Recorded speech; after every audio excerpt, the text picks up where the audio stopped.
Hello guys, welcome back to my channel. இன்றைக்கி நம்ம என்ன சம்மரி பார்க்க போகிறோம் அப்படின்னா, structure, sign and play in the discourse of human science. இதை எழுதினவங்க ஜாக் டெரிடா. இவங்க வந்து ஒரு 20th century Algerian born French philosopher. இவங்களோட எஸ்ஸேஸ் எல்லாமே போஸ்ட் ஸ்ட்ரக்சரலிசம், போஸ்ட் மாடர்னிசம் இதிலெல்லாம் கண்டிப்பாக இருக்கும்.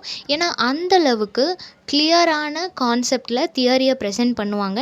நிறைய நியூ தியரிட்டிக்கல் டேர்ம் வந்து இவங்க இன்ட்ரடியூஸ் பண்ணியிருக்கிறாங்க. ஒவ்வொரு வேர்டும் ஆல்ரெடி இருக்கிற வேர்ட்ஸுக்கே டிஃப்ரெண்ட் டேர்ம் வந்து இவங்க இன்ட்ரடியூஸ் பண்ணியிருப்பாங்க. இவங்க வந்து ஒரு ஜூவிஷ் ஃபேமிலியை சேர்ந்தவங்க. ஜூவிஷ் அப்படின்றதுனாலேயே நிறைய டிஸ்கிரிமினேஷன்ஸ்னே இவங்க ஃபேஸ் பண்ணியிருக்காங்க. ஸோ அவங்க ஃபேஸ் பண்ண அந்த டிஸ்கிரிமினேஷன்ஸ் எல்லாம் தான் இந்த மாதிரி நிறைய வித்தியாசமான தியரிஸ் கொடுக்கறதுக்கு ஒரு ரீசனாக இருந்திருக்கு. டீகன்ஸ்ட்ரக்ஷன் அப்படின்ற ஒரு கான்செப்டை ஃபர்ஸ்ட் இன்ட்ரடியூஸ் பண்ணது இவங்க தான். இந்த டீகன்ஸ்ட்ரக்ஷன் அப்படின்ற ஒரு விஷயம் வந்ததுக்கு அப்புறமா ஒரு டெக்ஸ்ட்டை எப்படி பார்க்கணும், எல்லாத்துக்கும் எவ்வளோ மீனிங் இருக்குது அப்படின்னு சொல்லிட்டு கிரிட்டிக் எல்லாருக்குமே புதுசாக ஒரு ஐடியாவை கொடுத்தது இவங்க தான். இப்போது ஸ்ட்ரக்சரலிசம் இல்லை டீகன்ஸ்ட்ரக்ஷன் அப்படின்னா என்னென்னா, இப்போ நம்ம ஒரு மூவி பார்க்குறோம். அந்த மூவியில் வந்துட்டு ரிலீஜியஸ் கான்ஃப்ளிக்டை பேஸ் பண்ணி அந்த மூவி எடுத்திருக்கிறாங்க. யார்கிட்ட கேட்டாலுமே அது ரிலீஜியஸ் கான்ஃப்ளிக்ட் பற்றி தான் அப்படின்னு சொல்கிறாங்கன்னு வச்சுக்கோங்களேன். ஸோ இந்த மாதிரி ஒரு ஒர்க், நம்ம ஒரு புக்கு எடுத்துக்கிட்டாலுமே அதில் ஒரு மாரல் தீம், ஒரு சென்ட்ரல் தீம் இருக்கும் இல்லையா? அந்த மாதிரி ஒரு பர்டிகுலர் தீம் மட்டும் போதும் அப்படின்ற மாதிரி எல்லா கிரிட்டிக்கும் சொல்கிறாங்க. அப்படி ஒரே ஒரு தீம், ஒரே ஒரு மீனிங் மட்டும்தான் எல்லாத்துக்கும் இருக்கும்னு சொல்லும்போது டெரிடா என்ன சொல்கிறாங்கன்னா, அப்படி இல்லை, எல்லா விஷயத்துக்கும் ஒரு இன்னர் மீனிங், அவுட்டர் மீனிங்னு கண்டிப்பாக இருக்கும், மல்டிபிள் மீனிங் கண்டிப்பாக இருக்கும் அப்படின்னு சொல்கிறாங்க. ஸோ ஒரு மூவியில் வந்து ரிலீஜியஸ் கான்ஃப்ளிக்ட் மட்டும்தான் இருக்குன்னு சொல்லி நம்ம பார்த்தோம். ஆனால் ஆக்சுவலாக அந்த மூவியில் நிறைய மைனர் தீம்ஸ் இருந்திருக்கலாம். டொமஸ்டிக் வயலன்ஸாக இருக்கட்டும், இல்லை டாமினேஷன், இந்த மாதிரி வேறு ஏதாவது சின்ன சின்ன தீம்ஸ் இருந்திருக்கும். நம்ம அதை நோட்டீஸ் பண்ணாமல் இருந்திருப்போம். ரொம்ப டாமினண்ட்டாக இருக்கிற ஒரே ஒரு தீமை மட்டும் வச்சுட்டு இதுக்கு ஒரே ஒரு தீம் தான் இருக்குது, ஒரே ஒரு மீனிங் தான் இருக்குது அப்படின்னு சொல்லி நம்மளால் சொல்லிட முடியாது. மல்டிபிள் மீனிங் கண்டிப்பாக இருக்கும். டீகன்ஸ்ட்ரக்ஷன் அப்படின்னு சொல்கிற ஒரு தியரி நம்ம அப்ளை பண்ணி பார்த்தோம் அப்படின்னா அதில் இருக்கிற மல்டிபிள் மீனிங்கை நம்மளால் கண்டுபிடிக்க முடியும் அப்படின்னு சொல்லி டெரிடா சொல்கிறாங்க. ஒரே ஒரு விஷயம், அது எதுவாக வேணால் இருக்கலாம், ஒரு திங்ஸாக இருக்கலாம், ஒரு வேர்டாக இருக்கலாம், எதுவாக வேணால் இருக்கலாம். அதுக்கு multiple meaning, inner meaning, outside meaning சொல்லி 2 மீனிங் இருக்குது, இல்லை மல்டிபிள் மீனிங் இருக்குது அப்படின்னு சொல்கிறது தான் ஸ்ட்ரக்சரலிசம் அப்படின்னு சொல்லுவாங்க. டீகன்ஸ்ட்ரக்ஷனும் அதே மாதிரி தானே அப்படின்னு சொல்லி கேட்கலாம். சிமிலர் தான், எக்ஸாக்டாக அது கிடையாது, பட் சிமிலராக தான் இருக்கும் ரெண்டுமே. இப்போது ஒரு வேர்டு நம்ம எடுத்துக்கிறோன்னு வச்சுக்கோங்களேன். அந்த வேர்ட் தனியாக இருக்கும்போது ஒரு மீனிங் தரும். அதே மாதிரி இன்னொரு வேர்டும் தனியாக இருக்கும்போது ஒரு மீனிங் தரும். ஃபார் எக்ஸாம்பிள், இப்போ பேன் அப்படின்ற ஒரு வேர்ட் நம்ம எடுத்துக்கிறோம் அப்படின்னா, பேன் அப்படின்றது குக்கிங்காக யூஸ் பண்ணுற ஒரு திங்ஸ். இதுவே கேக் அப்படின்ற இன்னொரு விஷயம் நம்ம எடுத்துக்கிறோம். கேக் அப்படின்றது ஒரு ஸ்வீட். ஸோ பேன், கேக் ரெண்டுக்குமே எந்த ஒரு ரிலேஷனுமே இல்லை. பட் அது ரெண்டையும் நம்ம ஆட் பண்ணும்போது பேன் கேக் அப்படின்ற இன்னொரு மீனிங் நம்மளுக்கு தருது இல்லையா? ஸோ தனித்தனியாக வைக்கும்போது ஒரு மீனிங்கும், அது ரெண்டும் சேர்ந்தா இன்னொரு மீனிங்கும் தருது. இதே மாதிரி ஹைட்ரஜன் ப்ளஸ் ஆக்சிஜன், இது ரெண்டும் சேரும்போது வாட்டர் அப்படின்ற ஒரு விஷயம் நம்மளுக்கு கிடைக்குது. இந்த மாதிரி வேர்ட்ஸை நம்ம எடுத்து இன்னொரு மீனிங் உள்ள ஒரு வேர்டை நம்ம க்ரியேட் பண்ணுறோம் அப்படின்னா அதை ஸ்ட்ரக்சரலிசம் அப்படின்னு சொல்லுவோம். ஸோ இந்த கிரிட்டிக்ஸ் எல்லாருமே என்ன சொல்லுவாங்க அப்படின்னா, ஒரு டெக்ஸ்ட்டை எடுத்துக்கிட்டோம் அப்படின்னா அதுக்கு ஒரே ஒரு மீனிங் தான் இருக்க முடியும், ஒரே ஒரு தீமை பேஸ் பண்ணி ஒரே ஒரு மீனிங் வச்சு தான் அவங்க அந்த டெக்ஸ்ட்டை எழுதியிருப்பாங்க அப்படின்னு சொல்லி எல்லா கிரிட்டிக்ஸும் சொல்லுவாங்க. ஆனால் டெரிடா என்ன சொல்கிறாங்க அப்படின்னா, டெக்ஸ்ட் அப்படின்றது ஒரே ஒரு மீனிங் கிடையாது, அதுக்கு மல்டிபிள் மீனிங் இருக்கும். அதோட பேக்ரவுண்டை பொறுத்தா இருக்கட்டும், இல்லை கேரக்டர்ஸை பொறுத்தா இருக்கட்டும், பிளாட், இந்த மாதிரி நிறைய விஷயத்தை பேஸ் பண்ணி அதோட மீனிங் சேஞ்ச் ஆகிறதுக்கு சான்சஸ் இருக்குது அப்படின்னு சொல்கிறாங்க. ஸோ நம்மளால் இதோட மீனிங் ஒன்று தான் அப்படின்னு சொல்லி எதையும் லிமிட் பண்ண முடியாது, எதுக்கும் லிமிட் கிடையாது, எல்லாத்துக்கும் மல்டிபிள் மீனிங் இருக்குது அப்படின்னு சொல்கிறாங்க. டெக்ஸ்ட் அப்படின்றது ஒரு ப்ராடக்ட் ஆஃப் சிஸ்டம், அது ஒரு ப்ராடக்ட், அதை நம்ம அனலைஸ் பண்ணிக்கலாம், எவ்வளோ மீனிங்னாலும் நம்ம கண்டுபிடிச்சிக்கலாமே தவிர ப்ரொடியூசர் அது ஒரே ஒரு மீனிங் தான் ப்ரொடியூஸ் பண்ணுது அப்படின்னு சொல்லி நம்மளால் சொல்ல முடியாது அப்படின்னு சொல்கிறாங்க. எல்லாத்துக்குமே டிஃப்ரெண்ட் மீனிங் இருக்குது இல்லையா? பென் அப்படின்னு இருக்குன்னா அதை பென்னுன்னு மட்டும்தான் சொல்லுவோம். பென்னுன்னு நம்மளுக்கு சொன்ன உடனே அதோட அது எப்படி இருக்குன்றது நம்மளுக்கு தெரியும். அதே மாதிரி பென்சில் அப்படின்னு சொன்னால் அது எப்படி இருக்குன்றது நம்மளுக்கு தெரியும். So each and every thing, எல்லாத்துக்குமே இண்டிவிஜுவல் நேம் இருக்குது, இண்டிவிஜுவல் மீனிங் இருக்குது. அதை வேறு ஏதோ ஒரு திங்ஸோட நம்ம கம்பேர் பண்ணும்போது அதோட மீனிங் வந்து சேஞ்ச் ஆகுது. ஓகேவா? கன்ஃபியூஸ் பண்ணிக்காதீங்க. கொஞ்சம் கேர்ஃபுல்லாக மைன்யூட்டாக நோட் பண்ணிங்கன்னா கிளியராக புரியும். ஓகேவா? தியரி வந்து அவ்வளோ கஷ்டம்லாம் எதுவுமே கிடையாது. கொஞ்சம் கீனாக வாட்ச் பண்ணுங்கள், உங்களுக்கு ஈஸியாக அண்டர்ஸ்டாண்ட் ஆகும். ஓகேவா? ஸ்க்ரீனில் இருக்கிற இந்த எஸ்ஸே வந்து சிம்பிளிஃபைடு வெர்ஷன். ஆக்சுவலாக அங்கே என்ன இருக்குதோ அந்த இம்பார்ட்டன்ட் பாயிண்ட்ஸ் மட்டும்தான் கொடுத்துருக்கு. அது போக அடிஷ்னலாக நான் சொல்கிற இன்ஃபர்மேஷன் எல்லாத்தையும் நீங்கள் நோட்ஸ் எடுத்துகிட்டே வாங்க. ஓகேவா? Next deconstruction. டீகன்ஸ்ட்ரக்ஷன்னா என்னென்னா, இப்போது இந்த யூனிவர்ஸில் நம்ம இந்த வேர்ல்டு வைடு எடுத்துக்கிட்டோம் அப்படின்னா எல்லாத்துக்குமே ஒரு மீனிங் இருக்குது இல்லையா? எல்லாத்துக்கும் ஒரு ஸ்ட்ரக்சர் இருக்குது, ஒரு பேட்டர்ன் இருக்குது. சோலார் சிஸ்டமாக இருக்கட்டும், ஹியூமன் பாடியாக இருக்கட்டும், இந்த மாதிரி எல்லாத்துக்குமே ஒரு ஸ்ட்ரக்சர் அண்ட் பேட்டர்ன் இருக்குது. கேட்டை வந்து நம்ம கேட்னு தான் சொல்லுவோம், டாகுன்னு தான் சொல்லுவோம். எதையுமே நம்ம மாற்றி சொல்ல மாட்டோம் இல்லையா? ஒவ்வொரு அனிமலுக்கும் இண்டிவிஜுவலாக ஒரு நேம் இருக்குது, அதை வச்சு தான் அதை ரெஃபர் பண்ணுவோம். இந்த மாதிரி யூனிவர்ஸில் இருக்கிற எல்லாத்துக்கும் ஒரு ஸ்ட்ரக்சர் இருக்குது அப்படின்னு சொல்கிறாங்க. அது மட்டும் இல்லாமல் எல்லாத்துக்கும் ஒரு ஸ்டேபிளான சென்டர் இருக்குது அப்படின்னு சொல்கிறாங்க. ஸோ அனிமல்ஸ், பேர்ட்ஸ் எதை எடுத்துக்கிட்டாலுமே அதுக்கு ஒரு ஸ்டேபிள் சென்டர் இருக்கும் அப்படின்னு சொல்கிறாங்க. நெக்ஸ்ட் இந்த மீனிங் வந்து டிஃபரன்சஸ், அது ஒவ்வொரு வேர்ட்ஸை பொறுத்தும் சேஞ்ச் ஆகும் அப்படின்னு சொல்கிறாங்க. ஸ்ட்ரக்சரலிசம் அப்படின்ற இந்த வேர்டு வந்து டிரைவ்ட் ஃப்ரம் லிங்விஸ்டிக்ஸில் இருந்து தான் இந்த ஸ்ட்ரக்சரலிசம் அப்படின்றதே வந்துச்சு. நெக்ஸ்ட்டு சைன்னா என்னென்னா, நம்ம ஒருத்தவங்க கிட்ட கம்யூனிகேட் பண்ணுறதுக்கு சைன் லாங்குவேஜில் பேசுவோம்னு சொல்லுவோம் இல்லையா? அந்த மாதிரி இந்த சைனில் வந்து ரெண்டாக டிவைட் பண்ணுறாங்க. ஒன்று சிக்னிஃபையர், இன்னொன்று சிக்னிஃபைடு. சிக்னிஃபையர்னால் என்னென்னா கிராஃபிக்கல் ரெப்ரசன்டேஷன் ஆஃப் மைண்டு. இப்போது நம்ம கிளாஸ் ரூமில் இருக்கிறோம், டீச்சர் வந்து சடனாக ட்ரீ அப்படின்னு சொல்கிறாங்கன்னு வச்சுக்கோங்களேன். ட்ரீன்னு சொன்ன உடனே நம்ம மைண்டில் வந்து ஒரு இமேஜினேஷன் வரும். ட்ரீனா எப்படி இருக்கும் அப்படின்னு சொல்லிட்டு நம்மளோட சைல்ட்ஹுட்டில் ட்ரீ வரைஞ்சிருப்போம், இல்லை நம்ம வீட்டு பக்கத்தில் ஏதோ ஒரு ட்ரீ இருந்திருக்கும். இந்த மாதிரி எங்கேயோ பார்த்த ஏதோ ஒரு ட்ரீ சடனாக நம்ம மைண்டில் ட்ரீன்னு சொன்ன உடனே ஒரு இமேஜ் வருது இல்லையா? அதை தான் சிக்னிஃபையர் அப்படின்னு சொல்கிறோம். அந்த ஆக்சுவல் இமேஜ் அது எதுவாக வேணால் இருக்கலாம், எந்த ஃபார்மேட்டில் வேணால் இருக்கலாம், பட் அந்த இமேஜை தான் சிக்னிஃபையர் அப்படின்னு சொல்கிறோம். சிக்னிஃபைட்னா என்னென்னா ஆக்சுவல் ஆப்ஜெக்ட். ட்ரீன்னு சொன்ன உடனே ஏதோ ஒரு ட்ரீ இருக்கும், அது எப்படி இருக்குன்றது நம்மளுக்கு தெரியும் இல்லையா? ஸோ அந்த ட்ரீ தான் ஆக்சுவல் ஆப்ஜெக்ட், அதை தான் சிக்னிஃபைடு அப்படின்னு சொல்கிறோம். ஓகேவா? Next post structuralism. இப்போது சிக்னிஃபையர் ரெண்டுக்கும் உள்ள டிஃப்ரென்ஸ் தெரியும். இப்படி ஒரு விஷயம் இருக்குது, அது என்னன்றது நம்மளுக்கு ஒரு கிளாரிட்டி இருக்கும். ஓகேவா? எதுக்குமே ஒரு ஃபிக்ஸ்ட் அண்ட் ஸ்டேபிள் சென்டர் கிடையாது அப்படின்றது நம்மளுக்கு புரிஞ்சிருக்கும். ஏன் அப்படி சொல்கிறாங்க அப்படின்னா, ஃபார் எக்ஸாம்பிள் இப்போது டீச்சர் வந்து ஒரு வேர்ட் சொல்கிறாங்க, ட்ரீ அப்படின்னு சொல்கிறாங்க இல்லையா? சொன்ன உடனே ஒரு 60 ஸ்டூடெண்ட்ஸ் இருக்காங்கன்னா, இல்லை ஒரு 6 ஸ்டூடெண்ட்ஸ் இருக்காங்கன்னா, எல்லாருக்குமே ஒரே ட்ரீ தான் உங்கள் மைண்டில் வந்திருக்கும் அப்படின்றது சொல்ல முடியாது இல்லையா? எல்லாரும் ஒவ்வொரு ட்ரீ அவங்க யோசிச்சிருப்பாங்க. ட்ரீ அப்படின்றது வந்து ஒரு ஜென்ரலான ஒரு வேர்ட். ஸோ அதுக்கு கீழே ஒரு டோட்டாலிட்டின்னு ஒன்று இருக்குது. அதுக்குள்ளே நிறைய டிவிஷன்ஸ் இருக்குது, நிறைய ட்ரீஸ் வரும். அந்த ட்ரீஸில் எதை வேணால் யார் வேணால் நினச்சிருக்கலாம். அப்படி இருக்கும்போது ட்ரீயில் ஒரு சென்டர் இருக்குது, ட்ரீனா நீங்கள் இதை தான் நினைக்கணும் அப்படின்னு சொல்லி நம்மளால் ஃபைனலைஸ் பண்ண முடியாது. ஸோ அதுக்கு வந்து ஒரு ஃபிக்ஸ்டு சென்டர் கிடையாது. யார் வேணால் எதை வேணால் நினைக்கலாம். அதுக்கு நிறைய டிஃப்ரெண்ட் ஒப்பீனியன் அக்செப்டட் அப்படின்னு சொல்கிறாங்க. ஸோ ஃப்ரீ ப்ளே அப்படின்ற ஒரு கான்செப்டை கொண்டு வராங்க. ஃப்ரீ ப்ளேனா என்னென்னா மல்டிபிள் மீனிங் இருக்கும் இல்லையா? இப்போ இந்த ட்ரீ அப்படின்றது ஒரு டோட்டாலிட்டிக்குள்ளே வருது. நிறைய ட்ரீஸ் இருக்குது, எல்லாமே ஒரு டோட்டலுக்குள்ளே வருது. Number of trees, total trees இந்த மாதிரி எப்போ சொல்லுவோம்? நிறைய இருக்கும்போது தான் சொல்லுவோம். ஸோ நிறைய ட்ரீஸ் இருக்கும்போது அது எல்லாத்தையுமே டோட்டாலிட்டி அப்படின்னு சொல்கிறோம். அந்த டோட்டலில் இருந்து ஒரு ட்ரீ எடுத்து இதை தான் நம்ம எப்போ ட்ரீன்னு கேட்டாலும் சொல்லணும் அப்படின்னு நம்மளால் சொல்ல முடியாது இல்லையா? ஸோ நிறைய விஷயம் இருக்கிறதுனால அதை ஃப்ரீ ப்ளேன்னு சொல்கிறாங்க. மல்டிபிள் மீனிங் இருக்கும், எந்த விஷயத்துக்கும் மல்டிபிள் சாய்ஸஸ் இருக்கும், அதை நம்ம அக்செப்ட் பண்ணிக்கணும் அப்படின்னு சொல்கிறாங்க. ஓகேவா?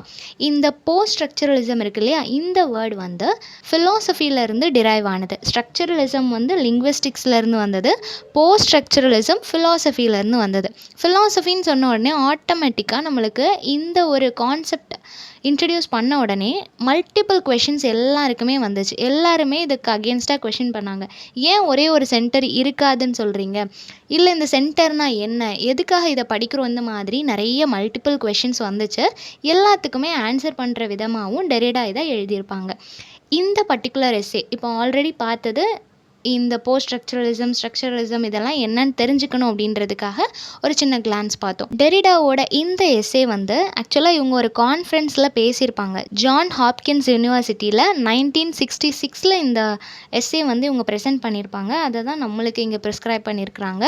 ஸோ 10 to 15 days ஆல்மோஸ்ட் எடுத்துக்கிட்டாங்க இந்த எஸ்ஸே வந்து அவங்க ப்ரிப்பேர் பண்ணுறதுக்கும் ப்ரெசென்ட் பண்ணுறதுக்கும். இதை ஃபர்ஸ்ட் அவங்க ஃப்ரெஞ்சில் தான் சொல்லியிருப்பாங்க. அவங்க ஒரு ஃப்ரெஞ்ச் ஃபிலாசபர் இல்லையா, ஸோ ஃப்ரெஞ்சில் தான் இதை ப்ரெசென்ட் பண்ணியிருப்பாங்க. லேட்டர் இதை வந்து இங்கிலீஷில் ட்ரான்ஸ்லேட் பண்ணிட்டாங்க. ஓகேவா, இந்த ஒரு எஸ்ஸே இவங்க பப்ளிஷ் பண்ணும்போது இது கிரிட்டிசிசமில் ஒரு பெரிய டேர்னிங் பாயிண்ட்டாக இருந்துச்சு. ஏன் அப்படின்னா போஸ்ட் ஸ்ட்ரக்சரலிசம் மூமெண்ட் ஸ்டார்ட் பண்ணுறதுக்கும் இது ஒரு ஸ்டார்டிங் பாயிண்ட்டாக இருந்துச்சு. ஏன்னா எல்லாருக்குமே நிறைய தியரி அப்படின்னாலே எல்லாருக்கும் நிறைய கொஷின்ஸ் இருக்கும், நிறைய கிளாரிஃபிகேஷன்ஸ்லாம் இருக்கும் இல்லையா. ஸோ அது எல்லாத்துக்கும் ஆன்சர் பண்ணுற விதமாக ரொம்ப சிம்பிளாக அவங்களோட எஸ்ஸேயை வந்து இவங்க கொடுத்துருந்தாங்க. அதனால் நிறைய பேர் வந்து நிறைய கான்ட்ரவர்சிஸ் வந்திருக்கும், இருந்தாலும் நிறைய பேர் இதை அக்செப்ட் பண்ணிக்கிட்டாங்க. இவங்க இதில் ஸ்டார்ட் பண்ணும்போதே ஒரு கோட்ஸோட ஸ்டார்ட் பண்ணுறாங்க. we need to interpretation more than to interpret things. இதை நம்ம நல்லா டீப்பாக அனலைஸ் பண்ணோம் அப்படின்னா ரொம்ப மீனிங்ஃபுல்லாக இருக்கும். நெக்ஸ்ட்டு ஹிஸ்ட்ரியில் சில விஷயங்கள் இருந்திருக்கும் இல்லையா, சில கான்செப்ட் இருந்திருக்கும், சில மொமெண்ட்லாம் இருந்திருக்கும். ஸோ அதை எல்லாத்தையுமே ஈவெண்ட் அப்படின்ற ஒரு டேர்ம் வச்சு இவங்க இன்ட்ரடியூஸ் பண்ணுறாங்க. ஹிஸ்ட்ரியில் இருக்கிற அந்த ஹிஸ்டாரிக்கல் கான்செப்ட் ஸ்ட்ரக்சர் எல்லாத்தையுமே ஈவெண்ட் அப்படின்னு சொல்கிறாங்க. ஓகேவா, ஸ்ட்ரக்சரலிசமில் ஸ்ட்ரக்சருக்கு தான் இம்பார்ட்டன்ட் கொடுக்கணும் அப்படின்னு சொல்லி பேசியிருப்பாங்க. ஆனால் டெரிடா என்ன சொல்கிறாங்க அப்படின்னா ஸ்ட்ரக்சராலிட்டி ஆஃப் அ ஸ்ட்ரக்சர் அப்படின்னா என்னென்னா, இப்போது ஒரு ஃபேமிலி நம்ம எடுத்துக்கிட்டோன்னு வச்சுக்கோங்களேன். அந்த ஃபேமிலியில் வந்துட்டு ஃபாதர் இருப்பாங்க, இல்லை மதர் இருப்பாங்க, யாரோ ஒருத்தங்க சுப்பீரியராக இருப்பாங்க. அவங்க தான் அந்த ஃபேமிலியை லீட் பண்ணிட்டு போவாங்க. அந்த சில்ட்ரன் எல்லாருமே அவங்களோட வேர்ட்ஸை ஃபாலோ பண்ணுவாங்க. அவங்களோட கைடன்ஸில் தான் அந்த ஃபேமிலி ரன் ஆகிட்ருக்கோம் இல்லையா.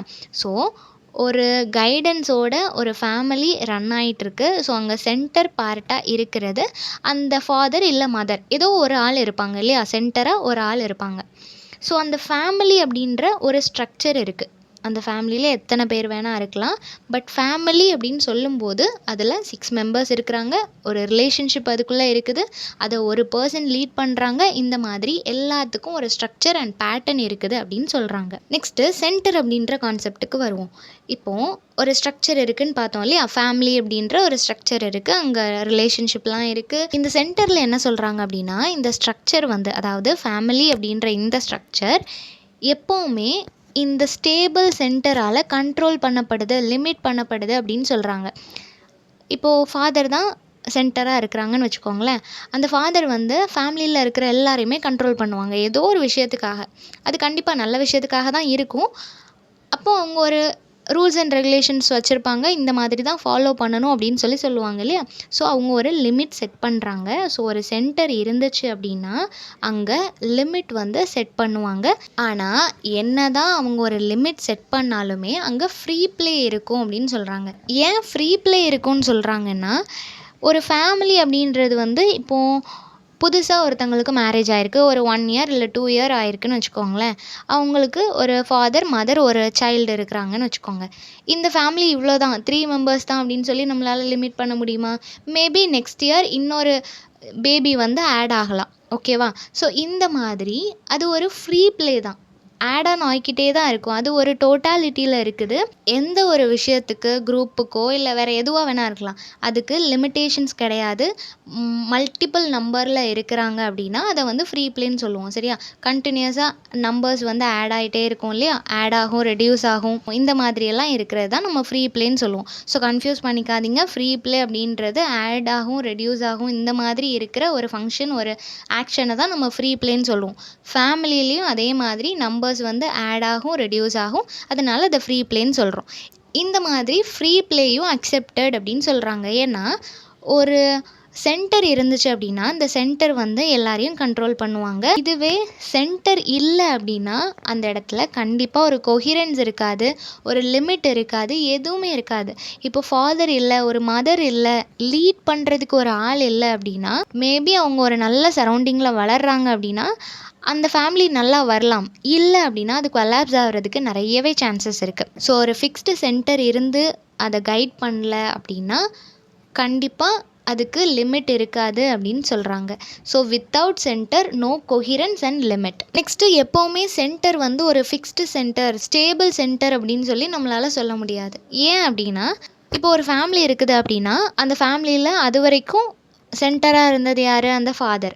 அவங்களுக்கு ஏஜ் ஆனதுக்கப்புறம் அவங்களோட சன் வந்து அந்த ஃபேமிலியை டேக் ஓவர் பண்ணலாம். ஓகேவா? ஸோ இந்த மாதிரி சென்டர் வந்து சேஞ்ச் ஆகிட்டே இருக்கும் அப்படின்னு சொல்கிறாங்க. இவங்க தான் சென்டர், டேடி தான் எப்போவுமே சென்டர் அப்படின்னு சொல்லி நம்மளால் சொல்ல முடியாது. ஸோ அது வந்து சேஞ்ச் ஆகிட்டே இருக்கும். ஒரு சென்டரோட ஆப்சன்ஸில் இன்னொரு சென்டர் வந்து அதை ரீப்ளேஸ் பண்ணும். ஃப்ரீ ப்ளே அப்படின்றது நடக்கும்.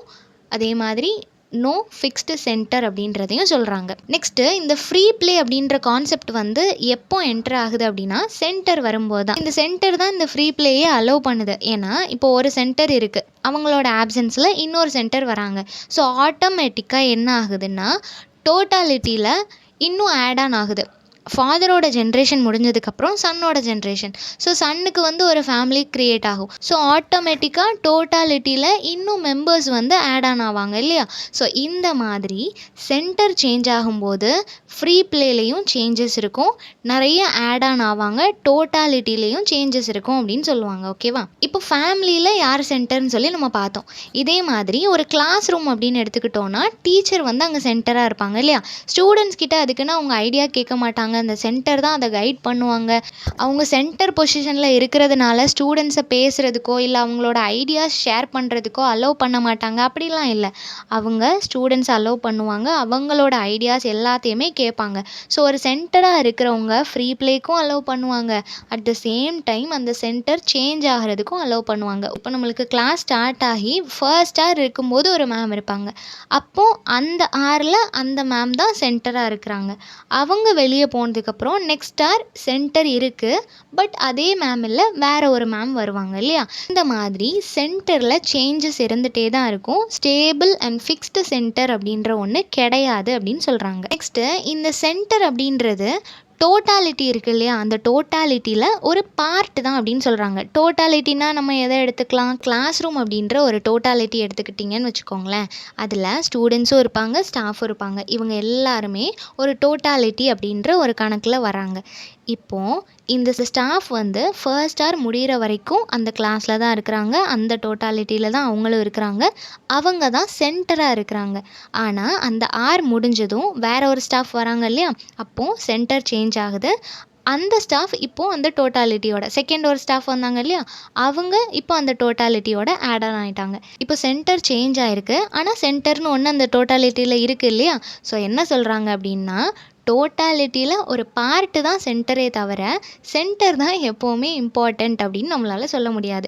டோட்டாலிட்டியில் இருக்கிற ஒரு பார்ட்டு தான் சென்டர் அப்படின்னு சொல்கிறாங்க. ஓகேவா? ஏன்னா இப்போது இங்கே ஸ்டாஃப் ஒருத்தங்க வராங்க, அவங்க கிளாஸ் ரூமில் ஒரு சென்டர் அப்படின்ற ரோல் ப்ளே பண்ணுறாங்க, போயிடுறாங்க. ஸோ இந்த டோட்டாலிட்டி ஸ்டூடெண்ட்ஸ் அப்படின்ற அந்த டோட்டாலிட்டிக்குள்ளே ஸ்டாஃப் வர முடியாது.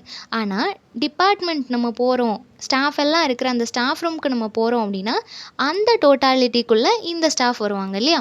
ஸோ ஒரு சென்டர் வந்து என்றைக்குமே ஏதோ ஒரு டோட்டாலிட்டியோட பார்ட்டாக தான் இருப்பாங்களே தவிர அவங்க தான் ஃபிக்ஸ்டு சென்டராக இருக்க மாட்டாங்க அப்படின்னு சொல்கிறாங்க.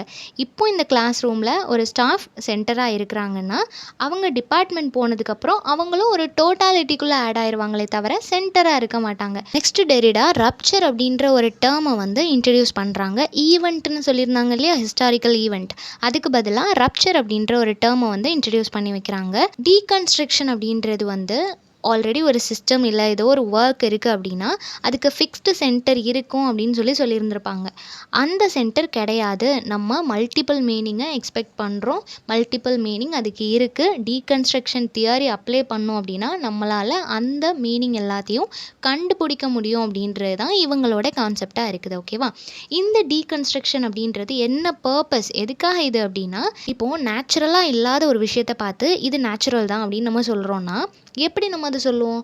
ஆல்ரெடி ஹிஸ்ட்ரியிலையோ இல்லை ஏதோ ஒரு ஒர்க் சொசைட்டி இன்ஸ்டியூஷன் எதுலேயோ ஒன்றில் அந்த மாதிரி பிராண்ட் பண்ணி வச்சுருப்பாங்க இல்லையா? ஸோ அவங்க ஆல்ரெடி ஒன்று எழுதி வச்சுட்டதுனால எல்லாருமே அதை பிளைண்டாக ஃபாலோ பண்ணுறாங்க. ஸோ அந்த மாதிரி இருக்கிற விஷயத்த மாற்றணும். ஒரு விஷயம் இருக்குன்னா அதை அனலைஸ் பண்ணி அதில் இருக்கிற மல்டிபிள் மீனிங்கை நம்ம கண்டுபிடிக்கணும். அது அந்த மாதிரி இல்லைன்னா அதையுமே நம்ம வெளியே கொண்டு வரணும் அப்படின்றதுக்காக தான் இந்த டீகன்ஸ்ட்ரக்ஷன் அப்படின்ற ஒரு கான்செப்டை வந்து கொண்டு வந்திருக்காங்க. லாஸ்ட்டாக லெவிஸ்ட்ராஸ் இருக்கார் இல்லையா, ஃப்ரெஞ்ச் ஸ்ட்ரக்சரலிஸ்ட், இவரை பற்றின ஒரு கான்செப்ட், அவரோட தியரியை பற்றியும் பேசியிருக்காங்க. Theory of binary opposition. Binary அப்போசிஷன்னா என்னென்னா, ரெண்டு விஷயம். பைனரி அப்படின்றது ரெண்டுன்னு சொல்லுவோம். அப்போசிஷன் அப்படின்னு சொல்லும்போது ஆப்போசிட்டான ரெண்டு விஷயங்கள். இப்போ white and black, hot and cold, இந்த மாதிரியான ஆப்போசிட்டான விஷயங்கள் இருக்கும் இல்லையா, இதை தான் பைனரி அப்போசிஷன் அப்படின்னு சொல்லுவோம். இந்த எலமெண்ட் எதுக்காக யூஸ் பண்ணுறாங்க அப்படின்னா, ஹியூமனோட கல்ச்சர் இருக்குது இல்லையா, அது எல்லாத்தையுமே இந்த மாதிரி பைனரி அப்போசிஷனால் மட்டும்தான் நம்மளால் கேல்குலேட் பண்ண முடியும், அதை ஐடென்டிஃபை பண்ண முடியும் அப்படின்னு சொல்கிறாங்க. இந்த பைனரி அப்போசிஷன் இருக்கிறதுனால தான் நம்மளால் ஈஸியாக கண்டுபிடிக்க முடியுது எந்த மாதிரியான கல்ச்சர் இருக்குது, ஹியூமனோட வேல்யூ என்ன, எல்லாத்தையுமே இந்த மாதிரி பைனரி அப்போசிஷன் இருக்கிறதுனால தான் கண்டுபிடிக்க முடியுது அப்படின்னு சொல்கிறாங்க. Next the difference between nature versus culture. நேச்சருக்கும் கல்ச்சருக்கும் என்ன டிஃப்ரென்ஸ் அப்படின்னா, நேச்சர் அப்படின்றது யுனிவர்சல், எல்லா இடத்துலையுமே இந்த நேச்சர் இருக்குது இல்லையா. அதை பர்டிகுலராக இந்த இடத்துல மட்டும்தான், கொடைக்கானலில் மட்டும்தான் நேச்சர் இருக்குது, ஊட்டியில் மட்டும்தான் நேச்சர் இருக்குது அப்படின்னு சொல்லி நம்மளால் சொல்ல முடியாது. எல்லா இடத்துலையுமே நேச்சர் இருக்குது. அது ஸ்பான்டேனியஸான ஒரு விஷயம் இல்லையா. அது எதையுமே ஒரு பர்டிகுலர் கல்ச்சரையோ பர்டிகுலர் பீப்புளையோ டிபெண்ட் பண்ணி இருக்காது. ஓவராலாக யூனிவர்ஸ் ஃபுல்லாக அந்த நேச்சர் வந்து இருக்குது. ஆனால் கல்ச்சர் அப்படின்றது அப்படி கிடையாது. பர்டிகுலர் நார்ம், பர்டிகுலர் பீப்புளை பொறுத்து அவங்களோட ரிச்சுவல்ஸ், அவங்களோட கஸ்டம்ஸ் எப்படி இருக்கோ அதை வச்சு தான் அந்த கல்ச்சர் எப்படி இருக்கணும் அப்படின்றத நம்ம டிசைட் பண்ணுவோம். ஸோ அது based upon human mind set. ஆனால் நேச்சர் அப்படின்றது அந்த மாதிரி கிடையாது. ஸோ கல்ச்சர் அண்ட் நேச்சர் ரெண்டையுமே நம்ம எப்போவுமே கம்பைன் பண்ணவே முடியாது. ரெண்டுமே ரொம்ப கான்ட்ரடிக்டான ஒரு விஷயம். நெக்ஸ்ட்டு பிரிக்கோலாஜ் அப்படின்ற ஒரு டேர்மை வந்து இன்ட்ரடியூஸ் பண்ணுறாங்க. பிரிக்கோலாஜ் அப்படின்றத லெவிஸ்ட்ராஸ் வந்து த சாவேஜ் மைண்ட் அப்படின்னு சொல்கிறாரு. பிரிக்கோலாஜ்னா என்ன அப்படின்னா, நம்ம ரைட் ஹேண்டில் ஏதோ ஒரு திங்ஸ் வச்சுருக்கோம், லெஃப்ட் ஹேண்டில் ஏதோ ஒரு திங்ஸ் வச்சுருக்கோம்னு வச்சுக்கோங்களேன். அந்த ரெண்டு திங்ஸையும் கம்பைன் பண்ணி புதுசாக நம்மளால் ஒரு திங்ஸ் க்ரியேட் பண்ண முடியுதுன்னா அதை தான் பிரிக்கோலாஜ் அப்படின்னு சொல்கிறோம். இதை பண்ணுறவங்கள பிரிக்கோலர் அப்படின்னு சொல்கிறோம். ஸோ இந்த பிரிக்கோலர் அண்ட் இன்ஜினியர், இவங்க ரெண்டு பேரையும் கம்பேர் பண்ணி பேசுகிறாங்க. இன்ஜினியர் என்ன பண்ணுவாங்க, அவங்க ஒரு சயின்டிஃபிக் மைண்டோட அவங்களுக்கு என்னெல்லாம் மெட்டீரியல்ஸ் அவைலபிலிட்டியாக இருக்குதோ அதெல்லாம் வச்சு பிளான் போடுவாங்க. இந்த மாதிரி தான் பில்டிங் வரணும் அப்படின்னு சொல்லி பிளான் போடுவாங்க. க்ரியேட்டிங் டூல்ஸ் வந்து நிறைய க்ரியேட் பண்ணுவாங்க. எந்த மாதிரியான டூல்ஸ் வேணும் வேண்டாம் எல்லாத்துக்கும் ஒரு பிளானிங் எல்லாமே இருக்கும் இல்லையா. அவங்களுக்கு வந்து ஒரு ஸ்டேபிள் சிஸ்டம் இருக்கணும். இதுதான் பில்டிங், இவ்வளோ லேக்ஸ்க்குள்ளே நம்ம அதை கட்ட போகிறோம், இந்த மாதிரி அவங்களுக்கு வந்து ஒரு ஸ்டேபிள் சிஸ்டம் இருக்கும். அதை நோக்கி தான் அவங்க ட்ராவல் பண்ணிகிட்ருப்பாங்க இல்லையா. ஸோ அவங்களோட பிளானுக்கு பின்னாடி ஒரு பர்பஸ் இருக்கும். அது எல்லாத்தையும் பேஸ் பண்ணி தான் அவங்களோட ஒர்க் இருக்கும். ஆனால் பிரிக்கோலர் அந்த மாதிரி கிடையாது. அவங்க ஒரு சாவேஜ் மைண்டு. அவங்க எப்படி பண்ணுவாங்கன்னா, அவங்களுக்கு என்ன கிடைக்குதோ அதை வச்சு இன்னொரு புதிய திங்ஸ் வந்து அவங்க க்ரியேட் பண்ணணும் அப்படின்னு சொல்லி நினப்பாங்க. அதில் எந்த ஒரு பர்பஸும் இருக்காது. அப்படியே பர்பஸ் இருந்துச்சுன்னா அது ஃபிக்ஸ்டு பர்பஸாக இருக்காது. இப்போ அவங்க ஒரு டார்கெட் ஃபிக்ஸ் பண்ணி அதுக்கேற்ற மாதிரி ஒரு திங்ஸ் வரணும்னு சொல்லி ஒர்க் பண்ணிகிட்டு இருந்தாங்கன்னா, சடனாக அந்த திங்ஸ் வந்து வேறு மாதிரி, அவங்க கம்பைன் பண்ணுற அந்த திங்ஸ் வேறு மாதிரி வருதுன்னா அந்த மாதிரி க்ரியேட் பண்ண ஆரம்பிச்சிருவாங்க இல்லையா. ஸோ அவங்களுக்கு ஃபிக்ஸ்டாக இந்த மாதிரி தான் பண்ணணும் அப்படின்றதெல்லாம் கிடையாது. எப்படி அவங்க சிச்சுவேஷனுக்கு ஏற்றாப்புல அது மாறுதோ அந்த ரெண்டு திங்ஸையும் வச்சு வேறு ஏதாவது கண்டுபிடிக்க முடிஞ்சுது அப்படின்னா அதை கண்டுபிடிப்பாங்க. ஸோ இன்ஜினியர் அண்ட் பிரிக்கோலர் ரெண்டு பேரையும் கண்டுபிடிக்கும் போது ரெண்டு பேருக்கும் ஒரு வாஸ்ட் டிஃப்ரென்ஸ் இருக்குது அப்படின்னு சொல்கிறாங்க. ஃபார் எக்ஸாம்பிள், இப்போ ஒரு ஹேமர் எடுத்துக்கிட்டோம் அப்படின்னா, இன்ஜினியர் அதை எதுக்காக யூஸ் பண்ணுவாங்க, பில்டிங்கில் வந்து ஏதோ ஒன்று உடைக்கிறதுக்காகவோ இல்லை புதுசாக ஏதோ ஒன்று மேக் பண்ணுறதுக்காகவோ அந்த ஹேமரை வந்து யூஸ் பண்ணுவாங்க. இதுவே ஒரு பிரிக்கோலர் கிட்ட இந்த ஹேமர் கிடச்சிது அப்படின்னா ஆக்சுவலாக அதை உடைக்கிறதுக்காக யூஸ் பண்ணணும் இல்லையா, அந்த பர்பஸ் இல்லாமல் அது ஏதோ ஒரு ஸ்டாண்டாகவோ இல்லை எது மேலேயாவது வெயிட் வைக்கிறதுக்காகவோ இந்த மாதிரி மல்டி பர்பஸ்க்காக அதை யூஸ் பண்ணுவாங்க. இதுதான் இன்ஜினியருக்கும் பிரிக்கோலருக்கும் உள்ள வித்தியாசம். லாஸ்ட்டாக முடிக்கும்போது லெவிஸ்ட்ராஸோட மித்தை பற்றியும் பேசியிருக்காங்க.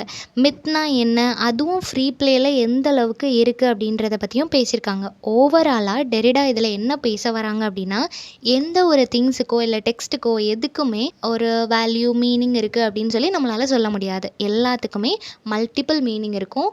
டீகன்ஸ்ட்ரக்ஷன் அப்படின்ற ஒரு தியரி நம்ம அப்ளை பண்ணோம் அப்படின்னா அந்த மல்டிபிள் மீனிங்கை நம்மளால் கண்டுபிடிக்க முடியும் அப்படின்னு சொல்கிறாங்க. ஸோ எல்லாத்துலேயும் ரொம்ப நேரோவாக ஒரே ஒரு மீனிங் இருக்குது அப்படின்னு நினைக்காம அதில் இருக்க மல்டிபிள் மீனிங்கை நம்ம கண்டுபிடிக்கணும் அப்படின்னு சொல்கிறாங்க. இதுதான் இந்த எஸ்ஸேயோட ஓவரால் கான்செப்ட். ஸோ இந்த எஸ்ஸே எல்லாருக்கும் புரிஞ்சிருக்கும்னு நினைக்கிறேன். நெக்ஸ்ட் என்ன டாப்பிக்கில் வீடியோ போடலான்னு சொல்லி கமெண்ட் பண்ணுங்கள். தேங்க்யூ ஃபார் வாட்சிங்.